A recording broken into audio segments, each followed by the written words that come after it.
It's Thursday, July 11th, 2013. I'm Michael Shane, and I was originally cast as Short Round in Indiana Jones and the Temple of Doom.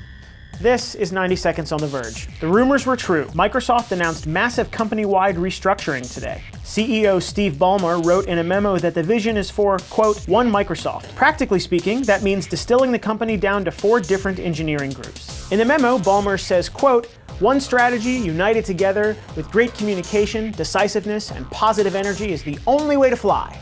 That or Delta. And speaking of Windows Phone, the Nokia Lumia 1020 is here. The new flagship phone has a 4.5-inch AMOLED display and many of the same specs as the Lumia 920. What's different, however, is the camera. The phone takes the sensor from Nokia's PureView 808, resulting in a smartphone with a 41-megapixel camera. Just remember that 41 megapixels isn't worth much when the camera's sensor is about the size of a fingernail. And finally, the next James Bond film has a director.